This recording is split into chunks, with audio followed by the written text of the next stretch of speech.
akan melakukan pemeriksaan fisik sistem muskuloskeletal. Nah, ada hal-hal yang harus dilakukan dalam pemeriksaan ini, yaitu yang pertama, kita melakukan anamnesa secara umum pada pasien apakah mengalami kelainan muskuloskeletal maupun tidak mengalami. Selanjutnya yang kedua, kita melakukan pengkajian pada pasien yang khususnya mengalami kelainan ortopedi, kemudian lakukan pengkajian berdasarkan sistem regional muskuloskeletal, dan yang terakhir kita melakukan pengkajian berdasarkan rentang gerak atau pengajian berdasarkan ROM secara aktif maupun secara pasif.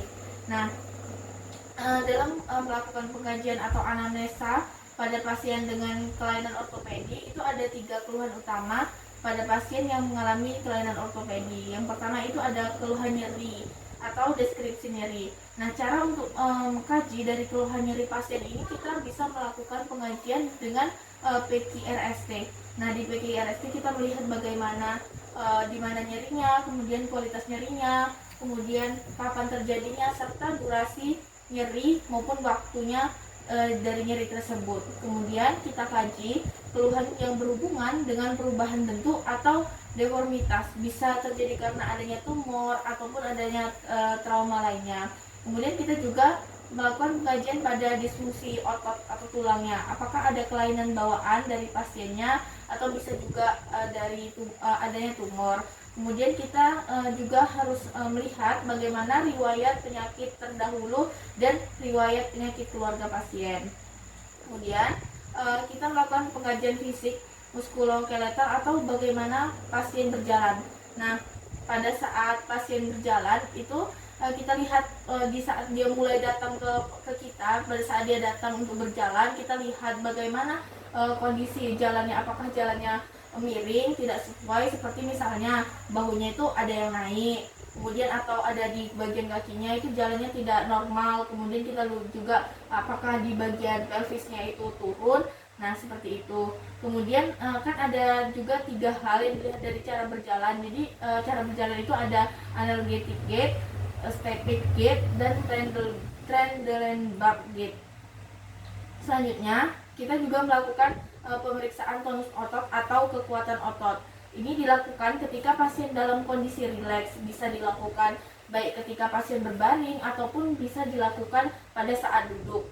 Nah, ada beberapa indikasi pada pasien yang dilakukan pemeriksaan ini, pemeriksaan tonus otot, yaitu pada pasien yang sudah tirak baring lama atau pada pasien yang mengalami stroke ataupun kelumpuhan. Selanjutnya yaitu cara melakukan pemeriksaan tonus otot. Jadi dalam pemeriksaan tonus otot itu ada nilai tonus otot itu ada nilai 5, 4, 3, 2, 1. Nah, untuk dan 0. Nah, untuk nilai 5 itu seperti ini. Ibu angkat tangannya, kemudian tahan ya, Bu.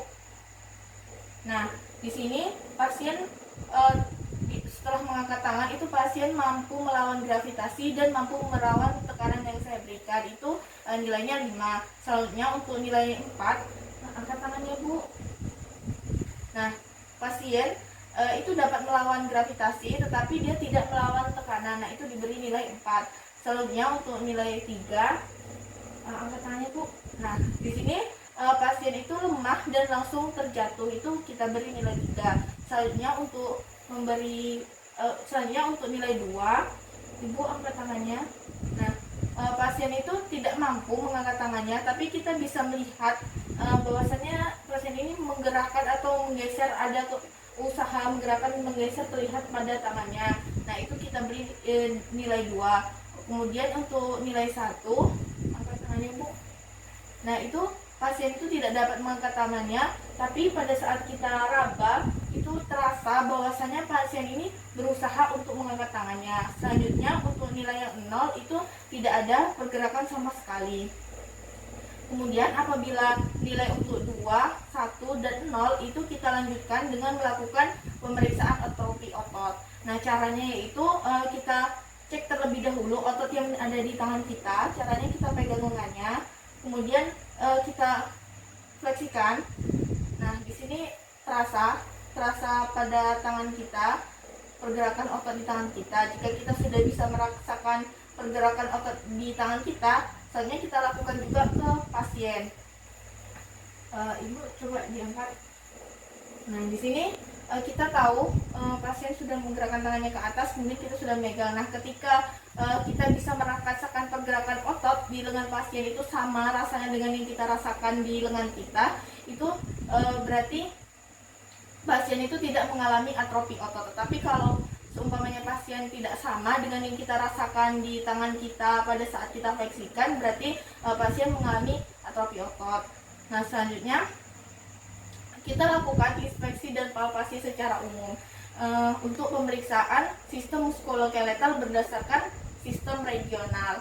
Nah, untuk pemeriksaan tersebut kita lakukan inspeksi dan palpasi secara umumnya. Yang pertama, untuk diinspeksi pada bagian kepala dan leher itu pada saat klien datang ke kita. Nah, kita lihat apakah pasien itu berjalan dengan baik. Kemudian kita lihat juga pada bagian kepalanya, bahu kanan, bahu kiri, itu simetris atau tidak. Kemudian inspeksi ini juga dilakukan dari bagian depan. Kita lihat bagaimana dari klien tersebut. Kemudian kita melakukan bagian palpasi pada bagian kepala dan leher. Nah, permisi Bu, bisa menghadap ke depan Bu.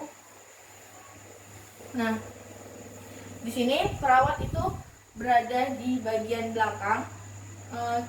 Kita posisikan tangan itu dengan benar, di mana ada 2 jari itu berada di bahu, kemudian 2 jari berada di vena cava atau jugularis, dan kedua jempol itu berada di tulang spinal atau cervical untuk menelusuri ke bawah. Nah, kita rasakan apakah ada benjolan atau tidak.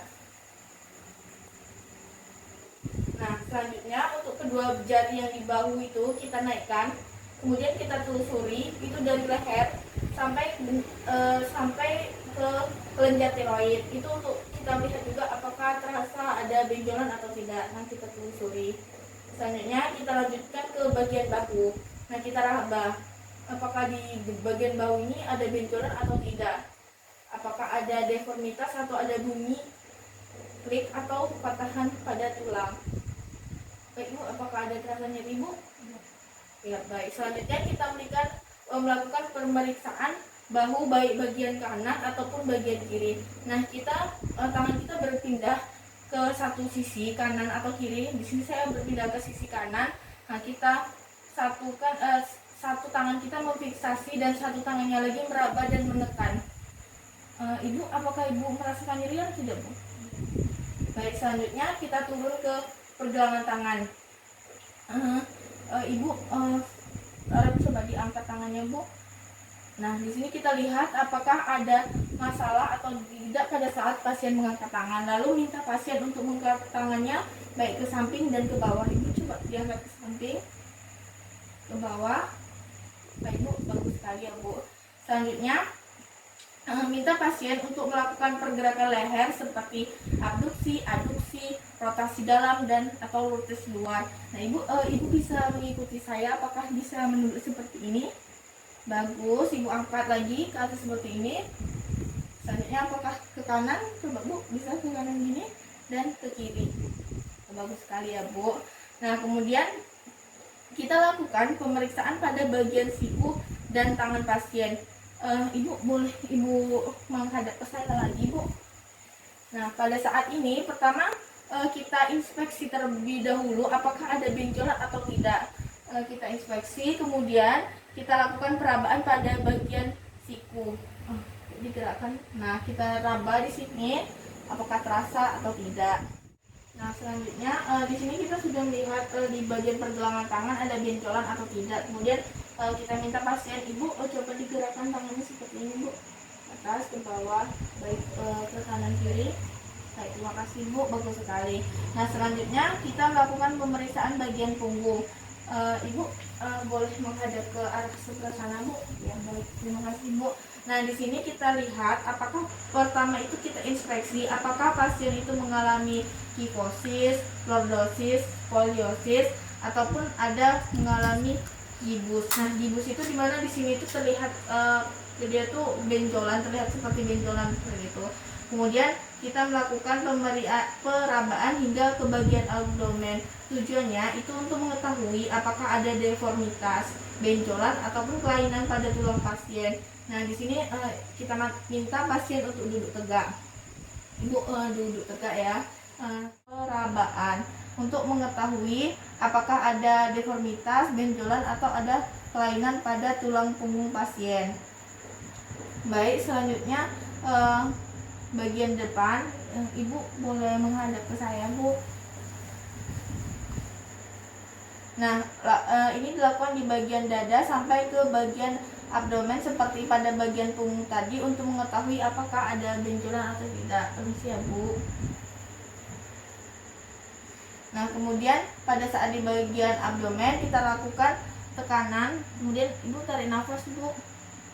Baik, sudah, Bu. Nah, di sini tujuannya itu untuk melihat bagaimana kekuatan otot di bagian abdomen pasien.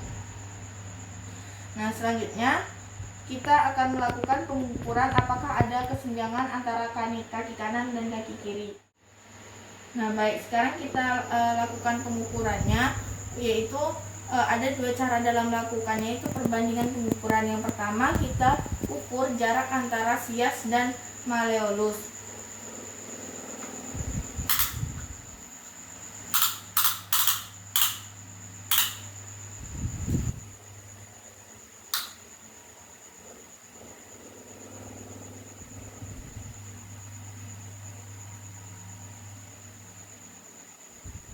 Baik, di sini panjangnya yaitu 77.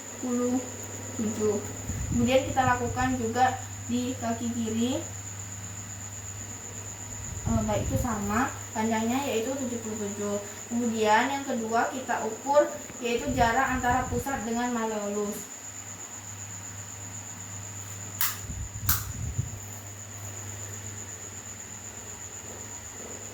87 untuk sebelah kiri dan 87 juga untuk sebelah kanan. Di sini kita sudah menemukan hasilnya, itu sama panjang antara yang bagian kanan dan kiri.